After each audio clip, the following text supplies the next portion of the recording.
अनन्या की शादी तय होते ही उसके घर में खुशियों का माहौल बन गया था। पिता महेश जी कई साल पहले सरकारी नौकरी से रिटायर हो चुके थे। माँ शारदा जी ने वर्षों से घर की छोटी छोटी बचत जोड़कर बेटे की शादी के लिए कुछ पैसे अलग रखे थे। अनन्या खुद भी एक निजी कंपनी में काम करती थी और हमेशा अपने माता पिता का सहारा बनी रहती थी।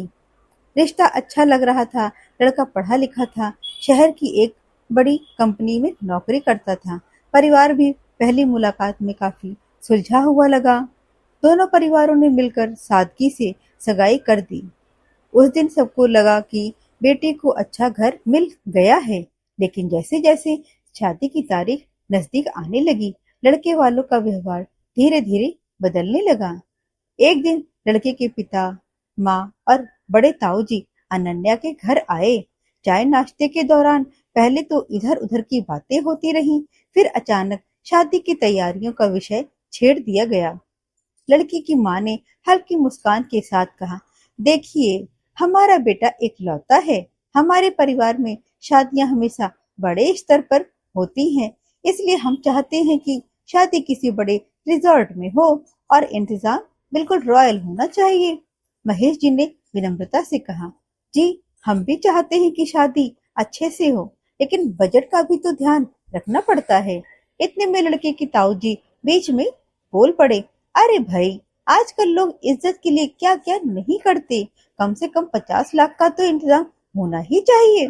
स्टेज इंटरनेशनल स्टाइल का होना चाहिए, लाइव म्यूजिक होना चाहिए और खाने में 100 से कम आइटम तो बिल्कुल नहीं होने चाहिए। यह सब सुनते ही शारदा जी का चेहरा उतर गया। अनन्या के हाथों में रखा कप हल्का सा कांपने लगा।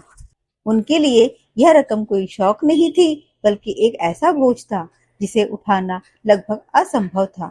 लड़के के पिता ने बात को और साफ करते हुए कहा, देखिए, समाज में हमारी भी प्रतिष्ठा है। शादी ऐसी होनी चाहिए कि लोग सालों तक याद रखें। उनके जाने के बाद घर में अजीब सा सन्नाटा छा गया।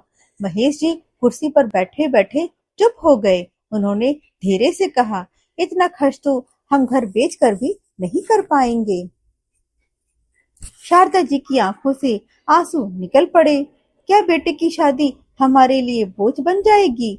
तभी अनन्या ने शांत लेकिन दृढ़ आवाज में कहा, पापा, अगर रिश्ता पैसों पर टिका है तो क्या वह सच में सही रिश्ता है?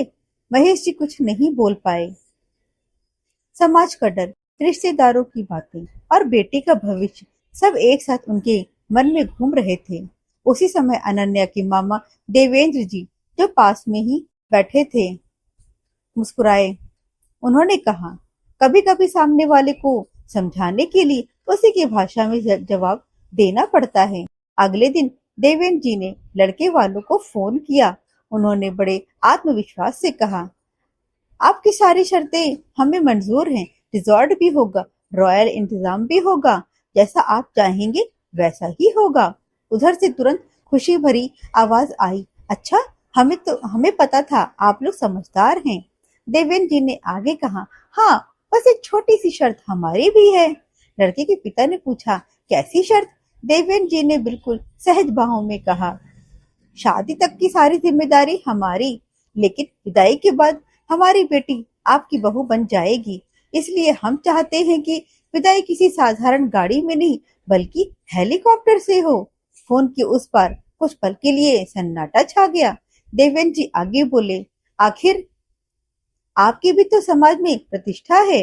विदाई ऐसी होनी चाहिए, पूरा शहर देखे, आसमान से दुल्हन विदा हो रही है। हेलीकॉप्टर की बुकिंग, परमिशन और बाकी इंतजाम आपकी तरफ से होंगे, तभी तो बराबरी होगी। लड़के के ताऊ जी हकलाने लगे, हेलीकॉप्टर? वो तो बहुत महंगा पड़ेगा। देवेंद्र जी ने तुरंत जवाब दिया, अरे, इज्जत का सवाल है ना, लोग सालों तक याद रखेंगे। अब लड़के के पिता की आवाज बदल चुकी थी। उन्होंने धीरे से कहा, देखिए, इतना दिखावा भी ठीक नहीं होता। शादी तो सादगी से भी हो सकती है। देवेंद्र जी मुस्कुराए और बोले, हम भी तो यही कह रहे थे। फोन कट गया। उस दिन लड़के वालों को पहली बार एहसास हुआ कि जब खर्च अपनी जेब से करना पड़े, तब दिखावा बोझ लगने लगता है। अगले ही दिन लड़के के पिता खुद अनन्या के घर आए। उनका व्यवहार पहले से बिल्कुल अलग था। उन्होंने कहा, हमें माफ कर दीजिए, शायद हम दिखावे में जरूरत से ज्यादा आगे बढ़ गए थे। शादी सादगी से अपनी अपनी क्षमता के अनुसार ही होनी चाहिए। महेश जी ने मुस्कुरा कर कहा, हम भी यही चाहते हैं कि बच्चों की जिंदगी खुशियों से शुरू हो, कर्ज से नहीं। कुछ ही दिनों बाद शादी सादगी लेकिन पूरे प्यार और सम्मान के साथ हुई। न कोई बेवजह का दिखावा था, न अनावश्यक खर्च, लेकिन हर चेहरे पर सच्ची खुशी थी। अनन्या की विदाई साधारण कार में हुई, मगर आंखों में सम्मान और दिल में संतोष था। उस दिन दोनों परिवारों ने एक बड़ी सीख ली। दिखावा कुछ घंटों की चमक होता है, लेकिन समझदारी जीवन भर का सुकून देती है। और जब कोई आपको आपकी ही भाषा में आईना दिखा दे, तो अहंकार अपने आप झुक जाता है। कभी कभी सब छोटी छोटी बातों से जो असर नहीं होता, वह एक सही जवाब से ही हो जाता है। इसलिए कहा गया है, 100 सुनार की एक लोहार की। अगर इस कहानी ने आपके दिल को छुआ हो तो लाइक, कमेंट और शेयर करें और वेदिका स्टोरीज चैनल को सब्सक्राइब करें। धन्यवाद।